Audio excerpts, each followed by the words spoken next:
Hi, everybody. It's Randy Nonnenberg here again with the Bring a Trailer podcast. Good to have everybody with us. We're excited to chat today a little bit with a well-known member of the BaT community. CaptainMyCaptain is his username, and you may know him from winning the BaT Commenter of the Year a year ago, and from his illustrious commenting around many different vehicles on the website. Captain, welcome. Thanks for joining us. Well, thank you so much. It's a privilege to be here. We love talking to different members of the BaT community, and obviously the community and the individuals in it are what really sets BaT apart and is really different from certainly any other automotive marketplace, but also, just different than a lot of internet websites and enthusiast groups around. And so we just love to pick your brain a little bit today, talk to you about what brought you to BaT and what excites you about being a member of the community. So can you share with us, just to kick it off, how you discovered BaT and when you joined up? Sure. Let me just preface it by saying I'm glad to be here. I'm a little bit afraid that after having listened to the conversation with Bob Lutz and others, that I feel a little bit like Homer Simpson walking into a Superman party, but nonetheless, here we are. My experience with BaT goes back a lot longer than prior to, or a lot longer than just my membership. And I first discovered it on a flipboard. And cars would come up, and of course, like everybody else, I'd be captivated and look at the cars, read the comments, enjoy, and then that took me to the actual website where I could follow them on a more regular basis.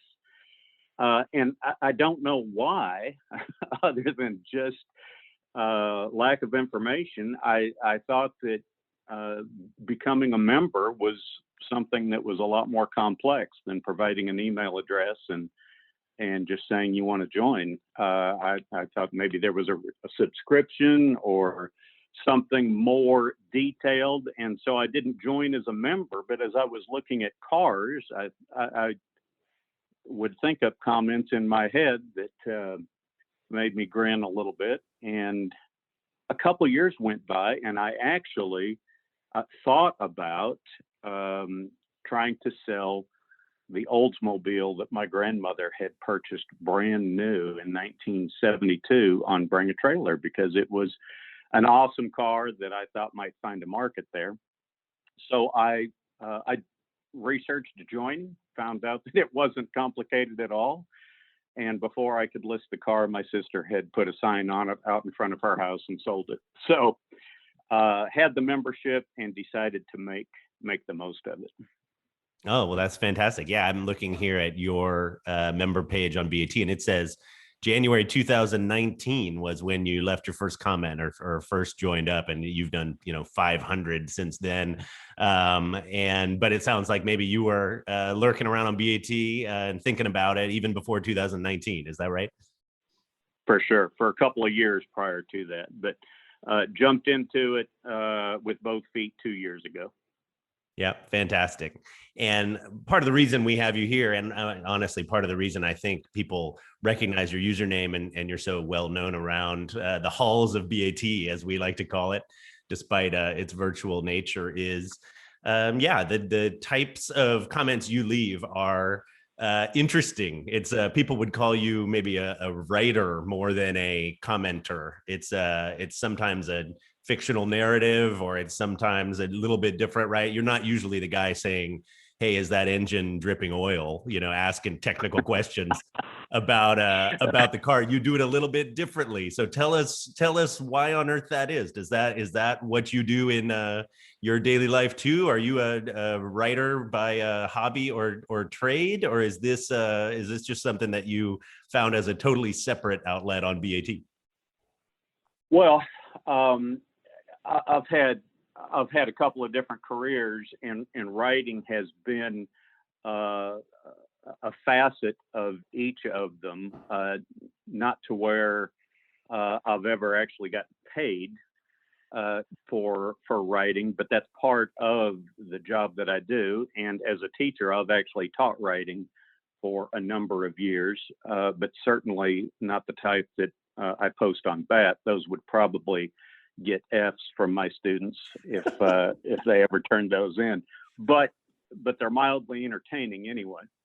And it's an interesting story that in the beginning, I posted a few stories. In fact, one of the first ones was a 1957 Featherlight Alumacraft boat that Denworks had posted. And it was such a neat little boat. And for reasons I still can't explain, 1957 and all that was going on, and the idea of Hemingway popped in my mind. And I thought, as a challenge to myself, I'm gonna see if I can't craft a story about this boat and spending an afternoon with Hemingway on it, and somehow work in the titles of all of his novels into the story. Obviously, I had too much time on my hands that day. So I spent an hour and did it and posted it. And I thought, this is probably too long, but what the heck? And after a couple of days, it turned yellow, which I thought was a sign that it was about to be taken down. I had no idea what that meant. But it actually ended up doing well. I think it might have gotten comment of the day or some such. And nobody contacted me and said, don't ever do that again. So I thought, well, I'll give this another try. And over the course of a few months, posted several different stories, most of which were fictional, but mildly entertaining to those that had a taste for it, and never got reprimanded. And so I thought, all right, well, no harm, no foul. Until somebody says, don't do this anymore, I'm going to continue to post stories as I am inspired. And I want to say it was after about the 30th story that I got an email from somebody at BaT, and they said, if you'll tell us who you are, we'll send you a t-shirt. So I took that as mild approval. And by the way, it's been two years. The t-shirt's just about worn out now, Randy. And kept doing what I was doing that I enjoyed, and apparently a handful of other people did too. Well, we'd be happy to replace the t-shirt anytime, Captain. I'm sure we can. I'm sure we can find a way on that one. But no, that's remarkable. While you were talking, I looked up it is a 1957 Feathercraft rocket runabout with trailer that sold for 14 grand on BaT in April 2019. And I'm looking at your original comment, which is really fun. Yeah, I did get a whole bunch of thumbs up, and people were probably a little taken aback by it. But yeah, people ask us all the time, what are the rules on commenting? And do you guys, watch the commenting discussion? And do you ever have to tell people to take a hike? And how does it work? And we certainly monitor it. We certainly read it. And we certainly do have to tell some people to take a hike. But we also, the creativity of your stories, and obviously the way they resonate with folks, and I think, frankly, bring joy to folks, I think is great. And we naturally need to walk that balance of, if somebody's selling their TR6, you don't want somebody to go writing, some 12-page missive about who knows what on that. That can be a little distracting and different than what we're actually trying to achieve. But yours are right there and adjacent and interesting and invigorating in a way that they always get a lot of thumbs up, and people really like it. So I've seen it as part of the flavor of the BAT community and a positive influence there. And honestly, yeah, you came on in 2019, and then 2020 is obviously a crazy year for everybody, and COVID and that sort of stuff. Just looking for a lot of, or any, frankly, positive outlets and joy that could be brought through our platform or others. I thought your presence and consistency was super appreciated by the broader community. Do you think maybe the fact that people were turning to our online outlet as just sort of a positive component of their life was probably of interest to them over the last year, or maybe even to you in writing them? Oh, no doubt about it. In fact, my first thought when the pandemic hit was, this can't be good for BAT. How many people are going to be buying and selling cars, especially unique automobiles with a story, in a time when you can't even leave your house? And of course, I completely misread that, and it was just the opposite. When people are stuck at home, they have more time to devote to hobbies, reading stories, researching things that otherwise they might not have been able to. And so I think it was great for Bring a Trailer, and I think it provided a forum with a willing audience to appreciate my little contribution. The other thing about my perspective on it, I've enjoyed cars since I was a tiny kid. I think there's a lot of us out there that grew up with Life magazine, and we could identify cars before we could read, and just grew up with that part of our lives being touched by automobiles in whatever different manner speaks to you. But and I've enjoyed classic cars that I've owned, but I have never once been I've never been part of the technical aspect of it. The only tool I ever figured out how to use when restoring or owning a classic car was a checkbook. That's just not my gift, but I've always enjoyed the backstory. Cars form chapters in the novels that are our lives. I know I've heard you say you had a Toyota FJ when you were a teenager, and you identify, I would think, a big chunk of your life with that car. And that has nothing to do with cubic inches, disc brakes or drum brakes, or anything else. It's just the story of the car. Absolutely. I mean, yeah, you hit it on the head for me personally, right? I mean, you think of your first car and tooling around, and what how naive everybody was at 15, 16 years old, going around, driving around, burning gas and shifting gears. And it kind of makes you shake your head, but you also kind of long for those days in a sense. I think that's why a lot of people love looking back either at old photos or on BAT, striving to get back to whatever vehicle they drove in those earlier times. It certainly is like that for me. And it's why I have an FJ today. It's some sort of barely little tiny little finger hold on the past of what things were like back then. So I feel that way, and I think Sure. some of your stories are like that. Do your stories that you end up writing, that the Hemingway and the boat one is super interesting. It sounds like it was just sort of a lightning strike that you wanted to weave together. But any other vehicle, obviously they may touch on some early memory of yours, if it's the neighbor's car down the street, or the girlfriend's dad's car or whatever that pops up on BAT. Like what makes you decide, oh, this is the one I'm going to write a little comment about, or this one's not one? What triggers that for you? That's an interesting question, and there's really a few different things that speak to me and along those lines.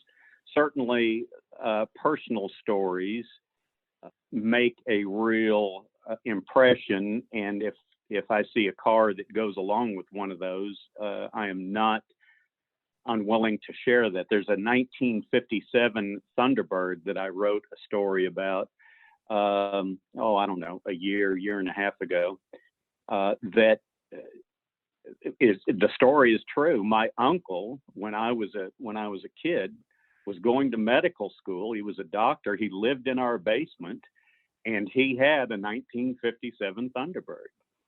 And the story that I wrote about that was about him and his exploits and how the car fit into that. And the memories of the car are almost as strong as my memories of him, and they all form a story that just has an impact, and you take that with you for a long time. Yeah. Wow. I remember there was a story I wrote. I want to say it was on a Maserati, and normally that's not my wheelhouse, but I looked at this Maserati and I read the auction write-up, and I saw that it had been purchased off of a used car lot at a Subaru dealership or some such when it was 3 years old. And my mind immediately thought, did somebody go in for a Subaru and say, no, we'll take that Maserati over there? Or how did that come about? What is the backstory of a Maserati ending up on a Subaru lot when it's only 3 years old? And, you know, the possibilities are pretty unlimited. I love it. You know, I mean, almost whether it's going to be the true story or a fictional story, either one could be kind of amazing what you could put together with that setting the stage. Well, let me tell you, initially I tried to come up with stories that I thought would be interesting, but that were based on my own experience. And when over the course of time and the input of other BaT members that I've literally become friends with over time through correspondence and through comments and tags, it developed into something where most of them are a lot more fictional than autobiographical. And when you go from fact to fiction, it gets a lot more fun because you're not limited. And there's been some crazy stories that have absolutely no base in reality, but they're entertaining, and they're all tied to a car that somebody's trying to auction. And I try to always be sure that the stories are complimentary of the car, but also give a human touch to it. And people that are familiar with what I've done for a while appreciate that. I always think about the poor guy that just joined BaT last week to try to sell his lifelong passion, and he pulls up his listing and there's a 600-word diatribe that makes no sense to him whatsoever. And I want to make sure that he's never offended or disappointed. Well, we appreciate your sensitivity to that. Yeah, there are all types on BaT. You know, you could get the grizzled car dealer that's showing up, you know, selling unit number 879, and you know, you drop in there and have some things to say. And there can be, you know, one of your friends. It's really interesting to me that you reference other commenters and people that you dice it up with on BaT as you know, actual relationships and friends, which I think is really neat. It's really kind of wild to think about what the BaT community has spawned in that sort of dynamic. Or it could be a real first timer, right? Like what you're talking about, and figuring out how to make sure what you say is additive. And obviously some of that is our job as well, to make sure that, you know, we are making sure that the discussion is a helpful one. And that doesn't mean it always has to be positive, but that does mean it needs to be just sort of additive to the experience for everybody. So no, appreciate your sharing that. I think, man, I wish you could share that with all the commenters out there, from the first timers to the veterans, because we sure do a fair amount of you know, watching everything just to make sure that it stays on the rails. And there are so many thousands of commenters now. It's sometimes a daunting task. Well, yeah, and most of them, there's a place for most of them. And until it either gets personal or just gets negative, and then it doesn't make any sense. But I'll never forget. At some point, I started getting tags saying, "Will you write a story about my car when I list it?" And I thought, this is interesting. And number one, it doesn't really work that way, but number two, there must be a demand for what I provide that adds something to it. Absolutely. And the neat part that we've found on BAT, right? I mean, it doesn't have to be for everybody, right? The thing that you write in your sort of signature style, again, is different than the person that, goes after the technical details and the minutia of, the serial numbers and that sort of stuff. But I really think that there's room for it all, and it's additive, and it sort of it speaks to the variety of both the kinds of vehicles we have on the website, but also the kinds of people, right? I mean, young, old, male, female, crazy, sane. We kind of have this whole swath of people that have gathered around these cars that are being transacted, and that also just jog memories and nostalgia for folks, or passion. And I really think having all types of that is really sort of the magic of what we've been able to put together and see flourish. So so many different flavors of that. But I did want to dig in a little bit. I mean, I think people have burning questions. Who the heck is this guy that's writing these stories? The community at BAT is always interesting, and the screen names being somewhat anonymous are interesting, right? I mean, and people always ask Randy, like, who is that guy selling those cars, or who is that person making those comments? And so for you, obviously, you picked a pretty distinct username, possibly signaling some of your literary favorites or pursuits. Like, tell us about picking the name CaptainMyCaptain and why you grabbed it. Well, there has been speculation that it is based on the Walt Whitman poem, and I guess in a roundabout way it is, although not directly. I teach high school history and English, and that name was actually given to me several years back, by a group of students, based on the Robin Williams movie, Dead Poet Society. And I took it as a compliment. I enjoyed the backstory of that. And when I had to come up with a handle, when I was opening the account on BAT, that's just the first thing that came to mind, and I really didn't even think that much about it. But it has taken hold and created a life of its own.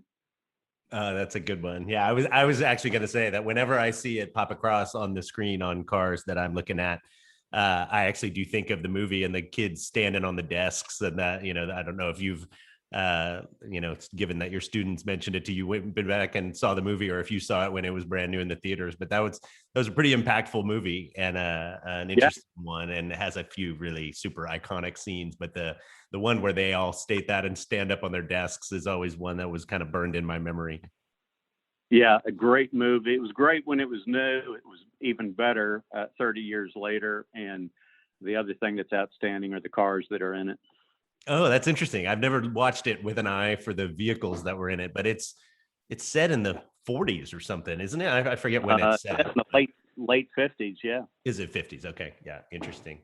Anyway, I'll have to go back and check it out. But anyway, I thought people would get a kick out of that. I appreciate you sharing the story about that. So obviously you're in the teaching field and know how to put a few words together yourself. Who do you draw inspiration from? Who are your favorite writers? Is it stuff in magazines and periodicals and car magazines, or is it are you a student of the classics, or like what is your where do you draw inspiration? So it's really kind of a combination of all of the above. With the advent of the iPad, my reading habits have changed like most everybody else's. I've got a library of books at home that I treasure, but I read fewer books now and try to keep up to date with all the current events based on news articles, follow all the automobile magazines online. When I have time to sit down and read a book, most of them, ironically, are going to be nonfiction, historical type items. But when I sit down to write, I love nothing more than making stuff up. I don't know what that should tell us, but that's kind of my background and where my wheelhouse is as far as what I enjoy to write myself. I will tell you this, because several people have commented, it sounds like you know how to put together a story. And I don't know if that's really the case or not, but I have figured out over time that a story is a lot more engaging than a series of facts. And when I'm in the classroom, history can be as dry as you want it to be, or it can be as engaging as you want it to be. And that's just based on how you present it. And if you can present it as a story that kids are drawn into, then they will get a lot out of it. And if it's just a bunch of facts, nobody cares. And it's similar to the description that BaT provides for every car. That's the bare essentials, and all of those are important. And you have to have all that information, but those generally aren't the things that speak to people that are drawn to those cars. It's how that car might have been a part of their life years ago, or how they want it to be a part of their life in years to come. It's the story that the car represents beyond just the facts. The facts are just there to provide all the details that you need to make a decision on. Yeah, I love it. I love hearing that from you. Thanks for sharing it. And also, yeah, I mean, stemming on that and the stories, are there any vehicles that you had either in your family growing up or up to present day that sort of were the ones that carried the most stories for you personally? They all provide some touchstones for sure. I can remember, going to get a new car was a huge deal back in the day. And the neighbors would come out and see it when you pulled up into the driveway. And you were kind of the hero of the block for a day or two until the newness wore off. And then when they'd go get a new car, you'd do the same thing. It was really kind of an event. For a long time, my folks had VW Bugs. And so not exactly the epitome of luxury or high tech. So I remember distinctly, in fact, I even wrote a story about it. I remember the first time I ever sat in a Cadillac. It was in first grade, and a kid that I went to school with asked me over to his house, and his mother picked us up, and I sat in the back of that Cadillac and just had never seen anything like it. And he reached over and pushed the button for the window to go up and down, and it was like seeing a magic show. So just different things like that as a kid stick with you for a long time. And then as an adult, your first car, like you mentioned about the FJ, your first car is just such a touchstone, and it has so many memories attached to it, and so many aspects of life change. All of a sudden, you've got freedom, you've got your own possession that has legal requirements to it, and but will take you anywhere that you can go, whether you should or not. It's kind of a mind-boggling shift into adulthood, and after you've had it a while, you can't wait to get rid of it and get something newer and nicer. And then at some point, you'd give anything to have it back. So it goes full circle in terms of what that car means in your life, and to an extent, all the ones that you have after that. Do you remember the car you brought your kids home from the hospital in? Well, sure. Do you remember the car you had to take to a funeral for some reason? Cars give context to what happens in everyday life that not many other possessions are able to do. I fully agree. I think everybody in the audience would agree as well. That's part of why they're hanging around BAT, but that's also part of, just the storytelling aspect. And it's crazy how many memories can be jogged. You see, a car pop up on BAT. It's often such a sort of surprise, right? You never really know what's going to be next, but then one pops up and it's like, yeah, it's like one of those cars buried deep in your memory banks. And all of a sudden, some thoughts of some people and some places, spring up. It's, for me personally, even now, I mean, it's bananas now, right? I mean, 400 cars are on the website or whatever's happening. It's hard to keep up with everyone, but still, I still go to the top of my own website just to see what's coming across.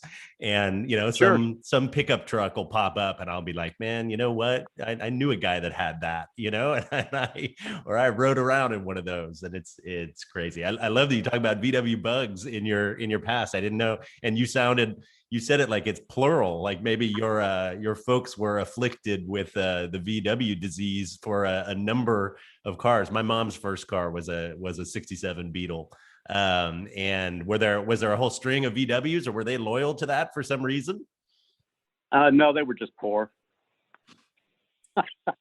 it was not, and back then too, it was unusual to drive a foreign car. I think they were stigmatized a little bit by virtue of the fact that I don't think that there was another one on our block at the time, but they served the purpose. They were economical. It was brand new, and yet you could buy it for a song, and they were practical. Once they could afford something bigger, nicer, newer, air conditioned, Beetles were a thing of the past.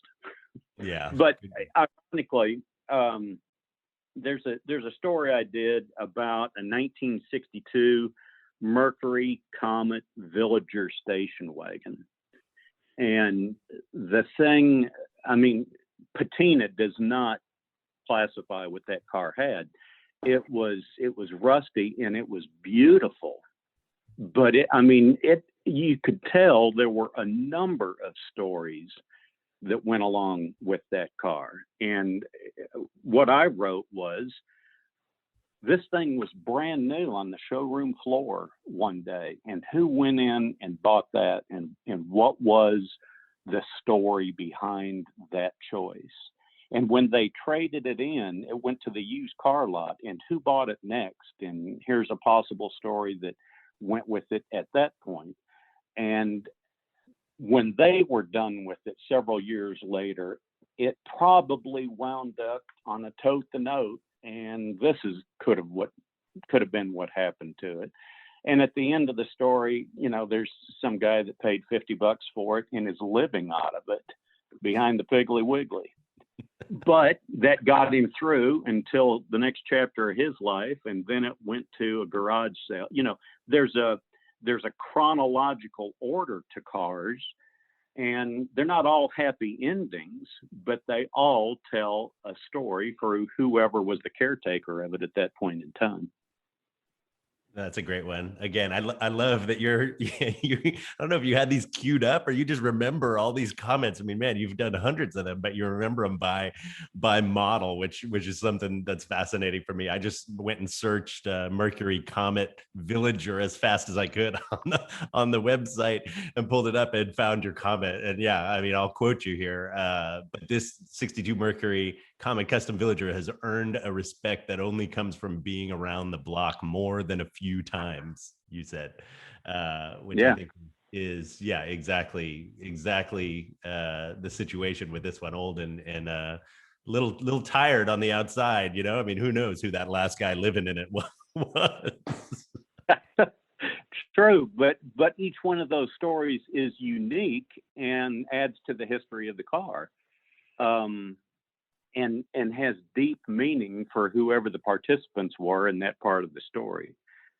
You know, whenever you see, well, I don't know about you, but whenever I see a 76 Chevrolet Impala, it really brings back memories, because everybody I knew had one in 76, 77, 78. And now when you see one, you think, oh my gosh, I haven't seen one of those in decades. And it brings back a flood of memories, and it just makes you want to go get the Fleetwood Mac 8-track and sit down and think about the time back then when that was the norm. Every car tells a story. Yep. Fantastic. So anyway, you had asked when we connected here, actually just a couple of days ago, I was really excited to reach out to you and say, hey, we want to have you on the podcast. And you very humbly said, why me? Like, why do you want to have me on the podcast? And I relayed a story to you where I was, eating lunch with some, BAT folks that, are obviously on the site all the time. We have so many people that are just, just the amount that they're on the site always blows me away. And I've gotten to, personally connect with some of them. And I was eating lunch with a few of them, and they're like, who you need to get? You need to get CaptainMyCaptain. And I was like, well, that's a great idea, and sometimes these ideas are just that simple. People will nudge us and say, why don't you do this? Or why don't you try this? Or why don't you add this feature to BAT and see what happens? And a lot of it has been, sourced from the community of users who are such a vast resource. But I thought it was a great idea, and am super excited that we're chatting right now. You were actually, when we were talking, said that you may have some questions for me or for BAT in general. Do you want to pose any of those right now? Sure. Obviously, you have you're a little bit of a folk hero in a lot of ways, in that you have taken something that was a hobby, something that I'm sure when you sat down to do a blog for the very first time, you had no idea that it was going to develop into something that really has kind of reshaped the classic car auction world. At what point did you wake up and say, this is something I never dreamed of? I would say, and it actually is an interesting corollary to what you do and sort of your role in the BAT community, and many others' roles, is when people started to share in the comments section, right? And it's not like we didn't invent commenting on the internet, right? I mean, it was an off-the-shelf blog that we just kind of turned on, right? There were blogs all over the place. That was sort of starting to happen when we turned this thing on in 2007. But the most interesting part was, when people I didn't know, right? I mean, the first few stories, first of all, had no comments. Nobody cared, right? Nobody. It was like speaking into a microphone. I call it speaking into a microphone that was turned off, right? Like that's what I was doing at the beginning. Nobody cared. And then, a few buddies would like drop like a funny comment in or something, right? But I mean, the earliest days, and then one of the most invigorating sort of adrenaline hits was, I don't know who this person is. Somebody logged in with some username and started sharing about, the Toyota that I featured, or the, 190 SL that I found for sale and wrote about. And somebody would come in and say, oh yeah, I had one of those, or, oh, I was the seller of that. Thanks for posting it, or whatever. And it was just kind of like, oh my goodness, somebody actually read this and cared enough to, drop a little note in the comments. And you don't want to judge your success by number of comments or number of followers or whatever. I think a lot of people do that these days, and I don't know that that's super healthy. But I mean, just to get any human semi-anonymous interaction and encouragement via these stories that I was starting to write online, that's when it was just kind of like, wow, somebody is actually going to read this. I think that was a major inflection point. And it was, weeks or months of writing with nobody doing that. So that's what made it all the more novel as well. Yeah. And to slowly realize that something that you have a passion for and are just throwing out there has an audience, is a special moment, right? Absolutely. I mean, honestly, what you had shared earlier about like somebody saying, I'm going to list my car, will you write a story? It was really funny. I chuckled when you said that's not really how it works. It's kind of similar to, somebody saying, giving you that positive feedback that they actually kind of like what you're doing and do more of it. You're like, oh, okay. Like maybe this is kind of a neat thing for folks, so that's those are milestone moments. I don't know, it's like, I don't know, the restaurant where they put the first dollar they made is framed on the wall sort of deal, and it's like, Mhm. oh, like the very early milestone that maybe this thing is actually going to work is a real light bulb moment. And some of those came early on, when it extended past friends and family. Yeah. I remember there was a year and a half ago, there was a listing for a 59 Porsche 356A Emery Outlaw. And, the thing ended up selling for $500,000, and it was an incredible car. And I can't say enough good things about it. But in the listing, the owner who had commissioned the car said that he wanted it built as though King Carlos of Spain had contacted Ferdinand Porsche to custom craft a car for him. And I was blown away by that. Number one, because of the creativity. And number two, because somebody had the resources to do that. And I posted a story that was poking fun of him a little bit, but at the same time saying how awesome is that. And I thought at the time, this might get flagged as non-constructive because dang. And instead, it ended up getting, I don't know, 77 thumbs up and became comment of the day. And that's when I thought, okay, people understand there's a sense of humor that can go along with this and be entertaining and still provide constructive input about somebody's passion. And man, anytime you can provide constructive input about somebody's passion, especially nowadays, that's a win for everybody involved.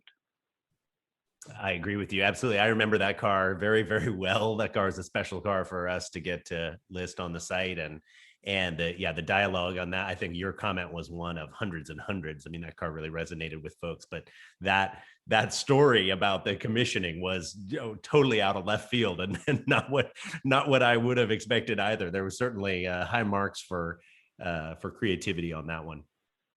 Sure.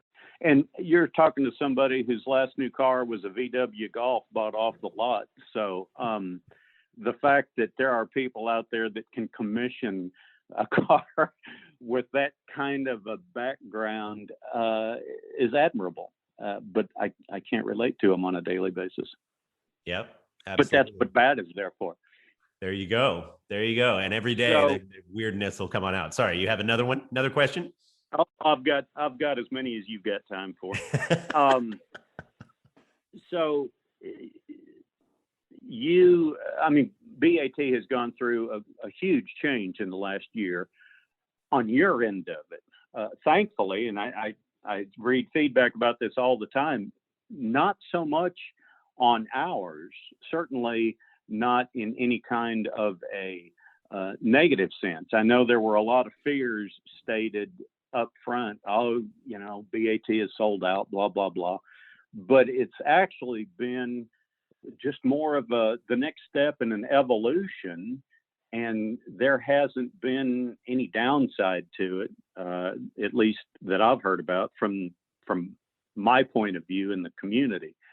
I'm curious as to what you think the biggest change is since your affiliation with Hearst that you perhaps had not expected, but maybe enjoy, or it was a pleasant surprise. Oh, that's a astute question. Yeah, my favorite thing you say there is that from your perspective, the experience has not been diminished. That was actually, when it came to the sort of goals for how to orchestrate this sort of thing, was super high on my list. The two highest, I would say, was, our staff. I wanted life to get better for our staff and not worse, and for the BaT community and the product. I wanted it to, ideally get better and not worse. And obviously there's so many horror stories of, XYZ big company came in and bought this wonderful little, whatever cookie shop around the corner, and now it's terrible and everybody leaves. There's many, many reasons for that. And sometimes that's how it goes. But we, and then when I say we, I mean the other managers at BaT and my business partner, excuse me, that I started it with. We took a long time considering who we were going to entertain as a partner and how we were going to do it. And we just wanted to be really cautious, and we want to be honestly be able to say that, okay, everybody, I mean, you saw we do things a little differently on BaT, and I was in there like answering live Q&A about it on the day we announced it and stuff. And I was taking plenty of missiles headed my way, and we just had to stand up and honestly be able to say, the goal here is not to change the product substantially. The goal is to, help us make it better. And so that's what we've continued to try to do. And I think the positive that has come out about that is, not only the positive working relationship with the Hearst folks, who are very much like, Randy, keep leading this and keep guiding it, and the community is the most important part, obviously, so let's make sure we invest in that. But also I would say, honestly, my life has gotten better. I feel like our team's ability to grow and not feel, the burden that we were starting to feel in 2019 and 2020 of kind of, a lone wolf feeling of like having to solve all this on our own. We actually have some capability now in terms of teams and people and backup and expertise, frankly, and just capability that was going to be really hard for us to build on our own. So, because my goal is to have this marketplace be, growing and vibrant and viable for as many people as possible, right? I'd love for everybody. I think it's a great way to transact a vehicle and to be involved in the car hobby space. So being able to do that we were either going to need to build a ton of things, build the pyramids in Egypt ourselves, or find somebody come and help do it alongside us. And so it was the Sure. right time to do that. So to hear you say that we haven't messed it up, and we've stewarded it in a way that has been positive, or almost transparent in some way, it's really what we've been trying to do. And there's neat things that are coming, but it's always, for us, part of the reason for our success early on, my co-founder buddy and I, Gentry, we were always like, this product is a result of not huge earth-shattering changes, but like 100 or 1,000 little micro decisions to make it a little better, little better, all the way along. And that lets people be comfortable with it, because it's not going to be some sort of earth-shattering problematic change. So we've tried to put ourselves in the shoes of the community, like yourself, and do it in that way. So I think that's all been a positive sort of experience for us. Well, one of the scariest things in life, no matter whether it's job, family, anything, is change, much less big change. But if you don't embrace change, you'd still be doing BaT on your computer at night after the kids had gone to bed and working for BMWs. So change is what keeps the thing fueled. and it's been positive and refreshing to see that the good change has worked out well, but the change everybody feared doesn't seem to be the factor that they feared it would be. Yep. But the right thing to do is to talk about it and be honest about it back then, right? And be like, let's talk about those fears. Yep. Let's talk about what we can do to avoid that, right? And take people's advice. I mean, it's scary to have thousands and thousands of people watching every decision you make, but it's also a tremendous resource for feedback, right? So I really love, and people think I'm crazy, even on my staff, people think I'm nuts, right? Because I'll like get in the comments and be like, why do you think that way? Like, what should we do? You know, and that's like, you know, internet suicide. But I don't know. I love it. I mean, I don't know how bad that could get, but we have gleaned all sorts of ideas and interesting things from the BAT community, like directly like that. And it's sure, you got to stand there and kind of defend yourself a little bit. You can't leave your post. You can't say something online and then disappear for 2 days. Otherwise, you know, you go down in flames. But I like being connected to it. So I guess I have a knack for that. I don't know. It's kind of one of my things. Well, people are so invested, and I use that term fairly liberally because most of us have no investment whatsoever other than the psychological or emotional investment, but they're invested in the site. It's a part of their lives, and they have strong opinions. And the fact that you are willing to listen to those and realize that they're an important part of your business model says a lot to why BAT is as successful as it has been. I've got another question for you. Go for it. I actually love Q&A. That's another thing my staff says I'm crazy about, but I love it. Hit me with another couple of these. So in most businesses, there's an 80-20 rule, meaning that 20% of your customers or 20% of your members account for 80% of the revenue or the sales or the whatever the fact is. That's just a general rule. Do you think that applies to BAT? That's a good question. I mean, man, I tend to, I watch all these numbers, but I tend to look that the interesting stuff is the stuff out on the fringes for me, right? I love obviously new users that are showing up first time ever. The comment dynamic you were talking about, right? Like this guy's like a BAT rookie coming. They joined 3 weeks ago and they're selling their family heirloom, right? I mean, I love that just because it's part of people discovering this new way and this transition to a new way of selling things. They're no longer subject to the person with the snakeskin shoes on the corner that's going to rip them off, right? Now they got a better opportunity, which for me feels like positive overall. But secondly, I think that on the far other end of the spectrum, we've got these crazies. Yeah, people like setting records for how many cars they bought on BAT in this way that just kind of makes my head explode, right? I think I've got a car problem. Some of the people on BAT have a very serious car problem. And so seeing those on the fringes, I think is really interesting and can warp what the actual numbers are. I would say 80-20. Yeah, probably a good rule of to guide that.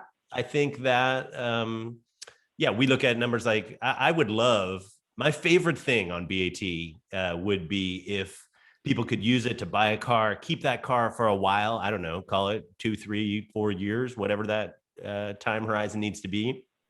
Then come back to BAT, sell it on BAT, and buy another cool car on BAT, right? I mean, obviously from a business sense, that's sort of a no-brainer for us, but also just sort of that experiential life cycle. I would love for people to turn into multiple buyers and sellers on BAT for what I honestly think is kind of their own good. I think that's a way to have a very interesting life, frankly. And if you could do that, and do that, in sort of some sort of break-even financial way, like, wow, what a neat set of experiences you could gather for yourself. So I love encouraging anything we can build on the website that will, develop an ease a trajectory towards, multiple buying and selling. And then, so I think we're getting more people starting to head in that sort of direction. Will that only be 20% of folks? The internet's a different deal than you say, many businesses follow this guideline. I think there are so many people that just discover BAT, the user, the views and stuff. You can measure everything right down super granularly, where people are, their zip code, all that sort of stuff based on traffic flying around the internet. And it's so easy now to discover BAT and just to kind of glance off it. You come in, you look at a Mazda Miata, and off you go down the internet, Mazda Miata superhighway. And so I think on internet business, I think maybe a little different than the 80-20 rule. I think the audience is massive compared to the buying and selling audience, but I think that skews the percentages, but I think that's a good thing. I really like the visibility. And obviously if you're auctioning a car, the huge eyeballs and visibility has really changed the model. Instead of, folding white chairs in a tent someplace, it feels like the audience is truly unlimited, which mathematically it's maybe not quite unlimited, but man, it sure seems like it, where these cars end up trading, right? People overseas buying them. And would they have ever discovered that car you were talking about at the end of the driveway with the for sale sign in it? It's just sort of a different universe. And so I think the numbers online are really a different thing. And online, I'm torn a little bit. There's some things online that are really terrible, and some dynamics of what the internet has done to society and everything else that are not always positive. But I think the visibility of this sort of transactional thing, I think, is positive on the whole. So I think that's really neat. Piggybacking on that, it's interesting. I remember seeing a car just in the past week or two, and I want to say it was like a Corvair van or something obscure that was for sale. And the guy that he had bought it from got on and commented. And here you get to hear more of the history of the car, and it's changing hands over and over again on the same forum. So you can actually track the history, follow the history, hear the comments. And he bought it 4 years ago, enjoyed the heck out of it, created a myriad of stories surrounding it, and then sold it for more than he paid for it 4 years ago. So yeah, the repeat business is always the best business. I mean, the more we can encourage that, I mean, that's like the grand slam in the ninth inning sort of story, right? I mean, it's like unbelievable. I mean, if there's any way we can foster that sort of good feeling amongst those people, and then let other people read about it, I mean, who may not have the money for that car, whatever it is, whether it's $10,000 or $100,000, right? I mean, the way that they can participate and be kind of part of it alongside, I just love that dynamic. It's really, again, a surprise, nothing that we planned on, but it's just a really neat thing to sit back and watch. Yeah, you couldn't have planned on that and had it turn out that way. That's organic, isn't it? Yes, sir. All right, one more question. We're coming up on, I think we've been on for an hour. I want to respect your time. One more question for you, though. That I have for you? Yes, sir. If you got one. I do. So we've talked about how important cars fit into our lives, and they tell the story, and each one is a chapter. Is there a particular car-related story from your childhood that you haven't shared before, in terms of a vacation, an event, a happening that you still look back on and it stirs emotions, and you get those feelings every time you see that type of car? Oh, yeah, absolutely. So, I mean, I'll jump back to my mom drove a Mercedes W123 station wagon, a 300D, right? Non-turbo. I think it was an 84, maybe. My dad would correct me on this. My mom wouldn't care what year it was, but it was burgundy, brown interior. And we had three kid family. So I got the seat in the middle of the back. with my one sister on either side. And we would drive that car on road trips, and we would drive that car to the mountains. We'd drive that car in the snow in the mountains. It was two-wheel drives. And my dad would be out like putting chains on the back of the Mercedes. And the interiors of those cars had sort of a smell to them. You know, they had the pointy headrests with that look kind of like the, you know, cat's ears sticking up off of them. And it had, you know, things built like a tank, but man, it was slow as all get out. 300D diesel non-turbo. I mean, the thing was just, you know, spitting out black, you know, soot everywhere. I can't believe my mom like gassed that thing up all over town with the, you know, smelly diesel pumps and everything else. Crazy. But a fair amount of people had those. Obviously, they sold a zillion of them, and we have them on BAT all the time. And particularly the wagons, the sedans. We knew people that had the sedans too. My grandmother actually in Texas had one of those as a sedan. Had an uncle with one as a sedan. But those cars obviously stir a ton of memories for me. They had chrome door handles on them, so when you'd walk up to them in the summertime, they'd burn your hand when you tried to get in them. Right? I mean, all those sort of things that you know, you kind of look back and chuckle about. But that burgundy is sort of an iconic color, and they popped up on BAT in that exact color scheme with the bunt alloy wheels. And I was into car, like you said, reading Life magazine or whatever. I knew cars before I knew really any other stuff, and I certainly knew driving around in the family station wagon. And those memories of how old we were, and you know what kind of, you know, knee socks we were wearing, and you know, holding your favorite soccer ball in the back seat of the car driving around our community where we lived, with all five of us in the family sitting in that car, and then maybe mom just driving me sitting. Maybe I'd be lucky enough to get a window seat in the back if the sisters were occupied somewhere else. You know, I mean, all that stuff is just crazy. Or my dad, who, you know, hand washed all of our cars in the driveway. And so, you know, Saturday afternoon, like that car, there was a bucket and sponges in that car, and that's what happened. Right? I mean, that's just kind of Sure. the rhythm that we were in. And so those memories, whenever I see one of those cars come up, and so me naturally being afflicted with this, I'm like, do I need one of those? Right? Like it pops up on BAT. I was like, do I need one of mom's old, you know, Mercedes? Should I have my wife driving our kids in one of those? Of course not. Of course not. Sure. You shouldn't do that. I shouldn't make my wife drive an 80s diesel, you know, around like, but I mean, it's still the nostalgia sort of takes my mind to a like, wow, maybe I need to go back and do that again. But on some other level, maybe I don't need to do that again, and that's okay. But those memories, I still love talking to my folks about that, and my sisters, and whenever one pops up, one of the neat sort of cultural dynamics in the BAT office, which we're excited to get back to having, given that it's been closed for a while, is yeah, we'd shout out, like, you know, you're sitting at your computer and like a car pops up and you're like, oh my goodness, hey everybody, you know, like my mom used to have one of these. Look at that wagon that just popped up. I would say that kind of stuff all Yeah. to the team, and it's just a feel good moment. So in that description that you just gave about your mom's car, think of all the senses that were touched on: the way the seats smelled, the way the handles felt, the way the headrests looked, the color. I mean, these things touch all the different senses and make such an impression. You could probably, if you thought about it long enough, recall the music that was playing on the radio while you were sitting in the back seat being the meat of a sister sandwich.